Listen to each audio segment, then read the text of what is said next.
Hey guys, welcome over here to this new series that I'm calling RPG Tales on Leo's Red Potatoes. So, this is take number 4 of this video because the first one was perfect and I accidentally deleted it from my phone while it was uploading, and I'm a terrible person and I feel so terrible. But, ignoring all the other videos that I did today, I've just had quite a bit of time on my hands today. I wanted to do something similar to something that Kelvin does with his D&D stories. Except most of the time, I don't do D&Ds, I just do informal tabletop RPGs that are loosely similar to D&D. And I'm actually going to be starting playing actual D&D with some people that I know, getting a new DM that isn't Kelvin, which I hate to say it, but it's it's it's a love-hate relationship with having Kelvin as a DM. Just saying. Love you, Kelvin, but as a DM, you suck sometimes. Thinks of the one that I'm gonna put for the next video for this. So today I'm going to talk about this one that was loosely Pathfinder that is set in a more futuristic time Hunger Games type situation. Next one will be a quest for truth. Is actually Pathfinder. But so what I've got here for today, as I said, is about a time travel Hunger Games thing. Because you gotta know me, time travel, even though you haven't met future Leo yet, which probably will never happen. You'll see though. But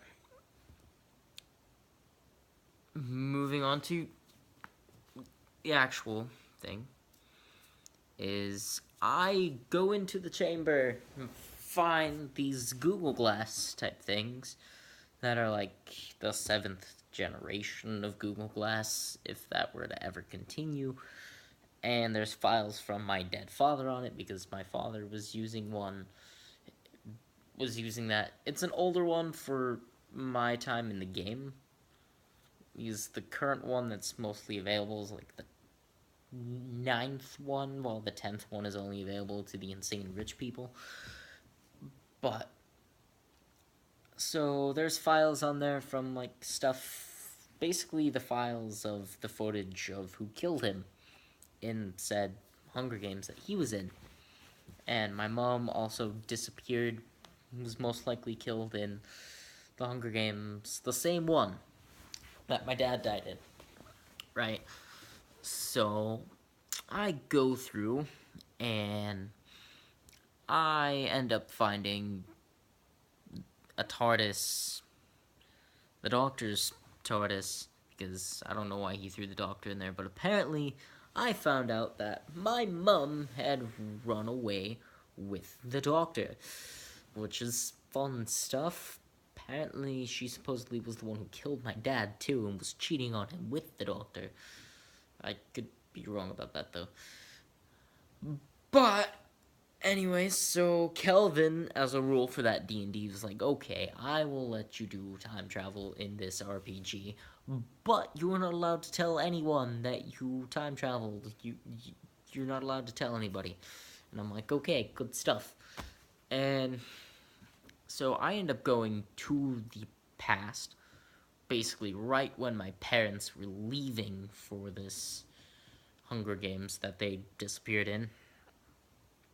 And so I was then put into the care of this man named Caladriel, or Caladrel, or I don't remember how to pronounce it, and I'm not going to scroll through messages right now to pronounce it. That'll be for the next video, possibly. But because this one that I'm talking about right now took place after, like chronologically took place after the one that I'm going to talk about in my next video, but Kelvin and I did this RPG first. he just kind of decided to reuse some of the same characters. Anyways, so I talked to the little boy version of me, the one whose parents had just left him under the care of this Calandriel guy. And the person that's my mom says, yo, like, those glasses look like they're not from around this time. Like, or whatever, or something like that. Because apparently I had scored a pair of newer ones that I just transferred all the data from the 7th one. So I had scored, I think, one of the 8th or 9th ones finally before going back in time. And I'm like, and so she asks me if I time traveled from the future or whatever. And I was honest and said yes, thinking, okay, loophole. I don't deny it, but I'm not the one who says it. Everything's good. So I kind of thought I had a loophole right there to defeat Kelvin at logic, which technically that should have worked, but he's the DM, which means, yeah, he gets to do whatever the hell he wants. And he was in a bad mood that day. Let's be honest here, Kelvin, if you're watching this. You were just in a bad mood that day, and you also didn't want to continue one with a bunch of time travel in it anymore. So, poof, gone from existence. That's, like, his favorite thing to do with me is, like, make me gone from existence. That's what he loves to do in every single one. But so that's gonna be all for today on this RPG Tales. And so stay tuned for the next one, which will be called The Pathfinder Search for Truth. And I hope you like this video. If you do, drop a little thumbs up. If you dislike this video, feel free to drop that little thumbs down. It would make me a tiny bit sad, but I would understand. And if you want to see more videos, subscribe and then ring that little bell. Or if you just want to see videos occasionally and not be updated for every single video, just only click that subscribe button. And if you don't want to subscribe, that's good. Carry on. Do what you do. And that's going to be all for this time. I've been Leo. Over and out. I've been Leo. Over and out.